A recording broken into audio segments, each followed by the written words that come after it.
সবাইকে আবারও ফুডল্যাবের মধ্যে স্বাগতম। আশা করি সবাই অনেক ভালো আছেন।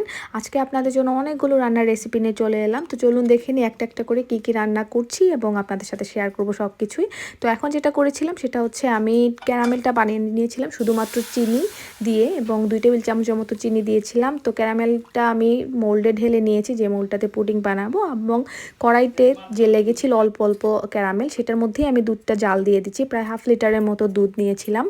তো দুধটা এইটাতে জাল দেওয়ার কারণে ক্যারামেলটাও গলে যাবে, অপচয় হবে না, আর দুধের কালারটা অনেক সুন্দর আসবে, একটু ব্রাউনিশ কালার টাইপের হবে, ঘন দুধের যে কালারটা থাকে ওরকম। তো তার জন্য আমি ভাবলাম যে এই বুদ্ধিটা করে আপনারা ওই বুদ্ধিটা ফলো করতে পারেন।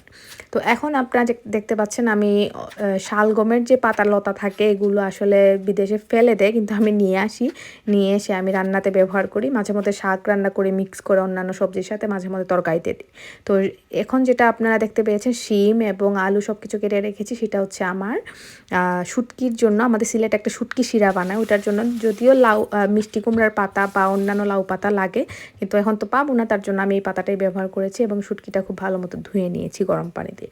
তো এখন দুধটা জাল দেওয়ার পরে আমি কিছুক্ষণ জাল দেওয়ার পরে আমি চিনি ঢেলে দিয়েছি। আমি আমার পরিমাণ মতো চিনি দিয়েছি, আপনারা আপনাদের কম বেশি পরিমাণ দিতে পারেন।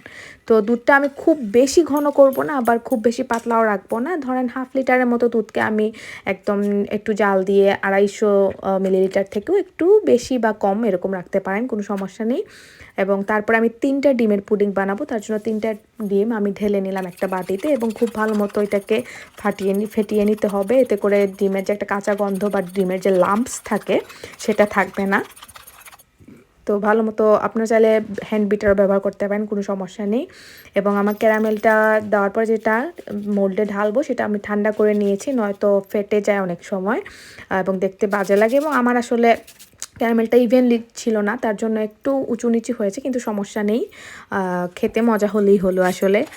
আর আমি বাকি আদা রসুন এগুলা বেটে নিয়েছি, বলতে ঘষে নিয়েছি এবং আপনাদেরকে দুধের পরিমাণটা দেখাচ্ছি। দেখুন, একটা মগ মানে 250 মিলিলিটার একটা মগের সমান বানিয়েছিলাম, মানে দুধটা জাল দিয়ে করেছিলাম। খুব বেশি ঘন করা যাবে না, এতে করে পুডিংটা অনেক শক্ত হয়ে যাবে।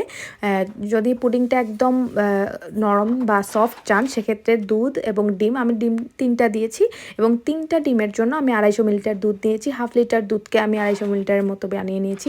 1/2 লিটার বা তার থেকে কিছু কম হতে পারে। তো এই যে দুধের কনসিস্টেন্সিটা দেখেই বুঝতে পারছেন, খুব বেশি ঘন বানাইনি, ঠিক এরকম একটা কনসিস্টেন্সি থাকবে। এবং বেশি পাতলা দুধ দিয়ে দিলে পুডিংটা অনেক বেশি নরম হয়ে যায় এবং সেটা ভেঙে যেতে পারে, খুব সুন্দর হয় না। তার জন্য দুধের পরিমাণটা খুব ঘন করবেন না, আবার বেশি পাতলাও রাখবেন না। তো আমি 3টা ডিমের সাথে যে 250 মিলিলিটার দুধ ছিল সেটা আমি খুব ভালো মতো মিক্স করে নিয়েছি এবং আমি কোনো ধরনের ফ্লেভার এড করব না। আমার দুধ এবং ডিমের যে অরিজিনাল ফ্লেভার এবং ক্যারামেলের যে অরিজিনাল ফ্লেভার সেটাই থাকবে।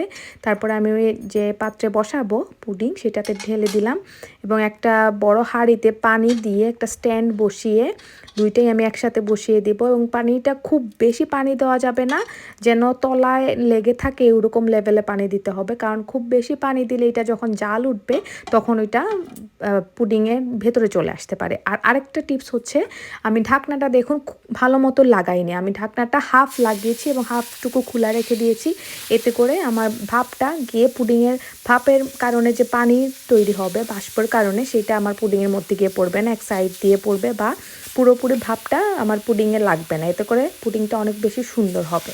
তো আমি এখানে রসুন, অল্প পেঁয়াজ বাটা এবং চিংড়ি মাছ, শুটকি এবং বোয়াল মাছের একটা টুকরা দিয়েছি। এটা শুটকি শিরা রান্না করছি এবং শুটকি শিরা রান্নার জন্য আসলে মাছ দিতে হয়, বিশেষ করে একটা বড় মাছ, যে কোনো ধরনের বড় মাছ, রুই, কাতলা, বোয়াল যেটা থাকে। আর চিংড়ি মাছটা দিলে ফ্লেভারটা অনেক ভালো আসে। আর শুটকি খুব বেশি তেল লাগে না, আসলে তেল দেওয়াই হয় না, কিন্তু আমি অল্প একটু তেল দিয়েছি কারণ আমার আসলে ফ্রোজেন মাছ, তার জন্য একটু ভেজে দিলে একটু ফ্লেভারটা অনেক ভালো আসে, নয়তো একটা গন্ধ আসতে পারে। তো আমি কাঁচামরিচ এবং শুটকির যে কাঁটা থাকে সেটাও ফেলে দিয়েছি এবং অল্প পানি দিয়ে অল্প মরিচ, খুব বেশি মরিচ না, আমি যেহেতু কাঁচামরিচ দিয়ে রান্না করছি। এবং তার সাথে আমি যে শাক তারপরে শিম আলু এগুলো রেখেছিলাম সবগুলো মিক্স করে কিছুক্ষণ নেড়ে দিব এবং তারপর লবণ টবণ দিয়ে ঢেকে দিয়ে দিব। এটা খুবই ঝাল হয়, বেশি করে কাঁচামরিচের যে ঝালটা থাকে ওইটা দিতে হয়।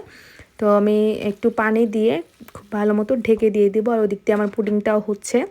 খেয়াল রাখবেন পুডিংয়ের আঁচ যেন খুবই কম থাকে, অতিরিক্ত আঁচে তাড়াহুড়া করে পুডিং বানাতে যাবে না, এতে করে পুডিংটা কেকের মতো করে ফুলে উঠতে পারে এবং টেক্সচারটা ভালো আসবে না।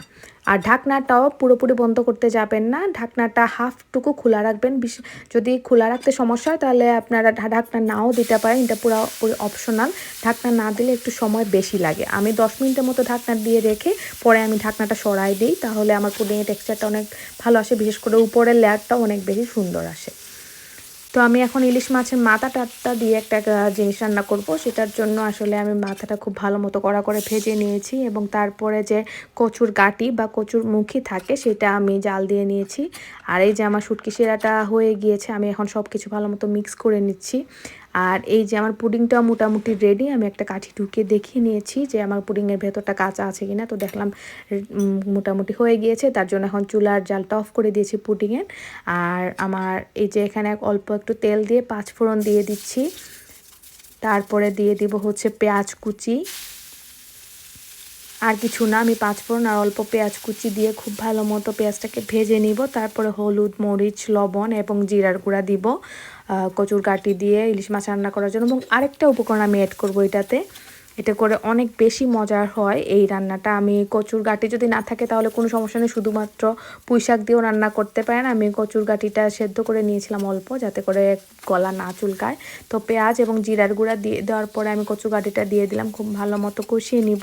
এই পর্যায়ে আপনারা মাছের মাথাটাও অ্যাড করে দিতে পারেন এবং আমি কচুর গাটির সাথে আমি পুঁই শাকও অ্যাড করব। আমার কাছে ছিল পুঁই শাক আর কচুর গাটিও ছিল, তার জন্য দুইটাই একসাথে দিচ্ছি। আপনার চাইলে যে কোনো একটা দিয়েও রান্না করতে পারেন, তবে দুইটা মিক্স করে রান্না করলে অনেক বেশি মজা হয়। তো মোটামুটি আমার সব মশলা টশলা দেওয়া শেষ। এখন খুব ভালো মতো কষিয়ে অল্প একটু পানি দিব, যাতে করে সব কিছু খুব ভালো মতো মিশে যায়।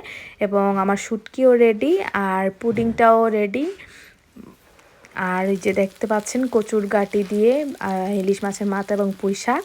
তো আমি এখন পুডিংটাকে বের করব।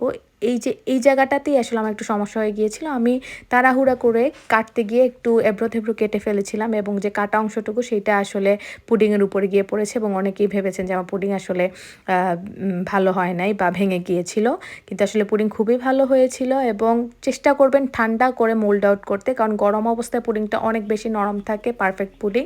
তো দেখুন আমি ঠান্ডা হওয়ার পরে কেটেছি এবং ঠান্ডা হয়ে যাওয়ার পরেও কতটা সফট এবং ক্রিমি টেক্সচার আসছে। কেমন হয়েছে? অসাম মো। সফট হয়েছে দেখি। সফট মানে সেরা হয়েছে। Thank you.